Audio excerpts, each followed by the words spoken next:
Assalamualaikum warahmatullahi wabarakatuh. Selamat pagi, selamat siang, selamat sore semuanya.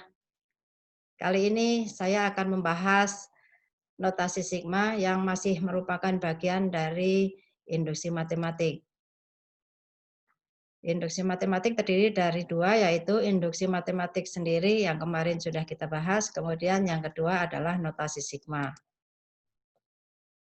Notasi sigma di dalamnya ada, yang pertama adalah lambang dari notasi sigma, kemudian yang kedua adalah sifat-sifat notasi sigma, yang ketiga adalah nilai suatu notasi sigma, dan yang keempat adalah mengubah batas bawah atau batas atas.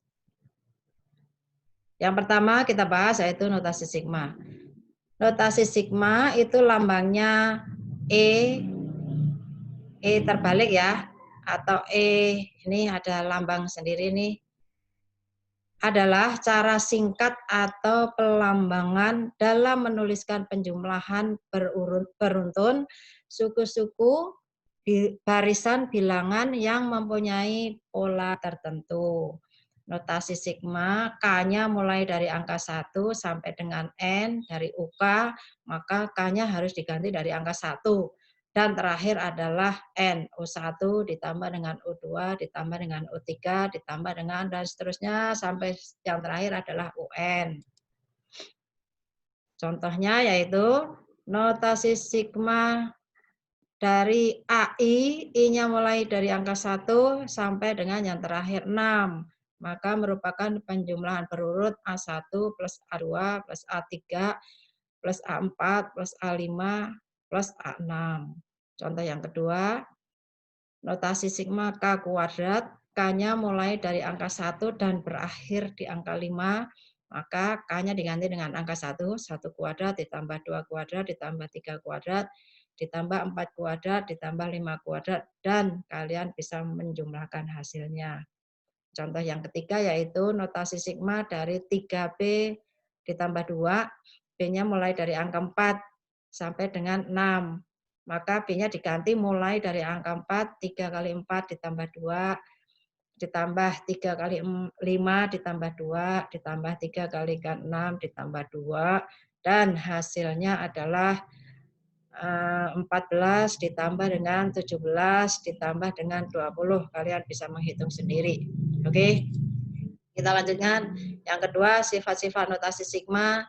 Ini bisa kalian baca, nanti ada contohnya sampai dengan notasi sigma, K-nya mulai angka 1, berakhir dengan M-1, ditambah dengan K-nya mulai dari M dan berakhir dengan N, maka hasil notasi sigma K sama dengan 1 dan terakhir N dari notasi sigma K tersebut dengan M lebih kecil dari N. Ini bisa kalian baca, bisa kalian cari contohnya juga di YouTube juga ada, di buku cetak juga ada.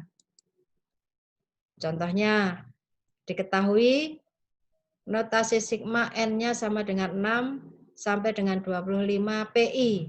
Diketahui sama dengan 10, maka hitunglah notasi sigma dari 6 sampai 25, 2 ditambah PI. Kita bahas ya. Berikutnya pembahasan.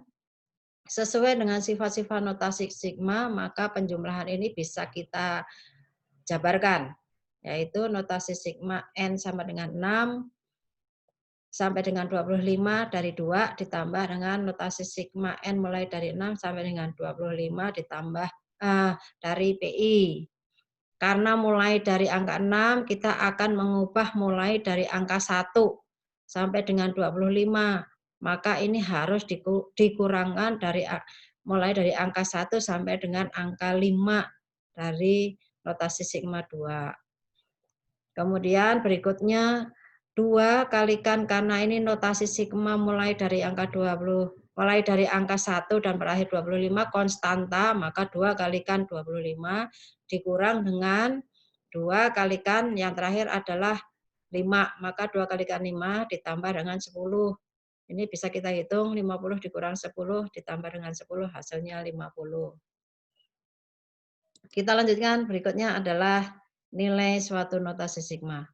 Untuk menentukan nilai dari suatu notasi sigma dapat menggunakan sifat-sifat notasi sigma atau menyatakan notasi sigma dalam bentuk deret terlebih dahulu.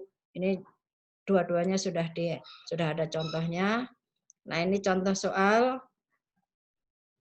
bisa dihitung nih, yang tadi sudah dibahas. Ini yang keempat, mengubah bentuk bawah atau batas bawah atau batas atas. Ini menggunakan sifat notasi sigma yang ketiga. Contoh soal, ada 2, yang nanti yang B-nya untuk kalian kerjakan di latihan, yang A-nya yang akan kita bahas. Notasi sigma A mulai dari angka 6 sampai dengan 10, A kuadrat plus 1 ditambah dengan notasi sigma mulai dari A-nya 2 sampai dengan 6, 4A ditambah 3. Ini bisa kita gabungkan apabila sama. Sama itu mulai dari A2 boleh atau A6 boleh, terserah kalian mau mengubah kemana. Saya mengubahnya A-nya mulai dari angka 2. Maka A sama dengan 6 dikurang 4, maka atas pun juga 10 dikurang 4. Tetapi notasi sigma yang di dalam harus diubah menjadi ditambah 4. A kuadrat ditambah 1 ditambah dengan 4. Yang sebelah kanan itu tidak ada perubahan, maka dibiarkan tetap. Kemudian berikutnya A mulai dari angka 2 dan berakhir 6 sama dengan yang ruas kanan penjumlahan yang sebelumnya. A kuadrat ditambah 5 baru kita gabungkan dengan 4A ditambah 3. Maka hasilnya notasi sigma mulai dari angka 2 dan terakhir 6, A kuadrat ditambah 4A ditambah 8, ini bisa kalian hitung. Itu adalah contoh dari sifat notasi sigma yang keempat. Ini ada latihan, ada 9 latihan. Nanti ada yang nomor 9 itu poinnya 2. Berarti nanti total 10 kalian bisa dikerjakan di latihan berikutnya. Oke, sampai di sini. Kalau ada pertanyaan silahkan ditanyakan, kita lanjutkan di WA. Kalau kalian bisa mempelajari sendiri, silahkan belajar sendiri, boleh mencari di YouTube, boleh juga Google, bisa belajar mandiri, masih tetap harus semangat belajar sendiri. Semoga paham. Terima kasih, saya akhiri. Wassalamualaikum warahmatullahi wabarakatuh.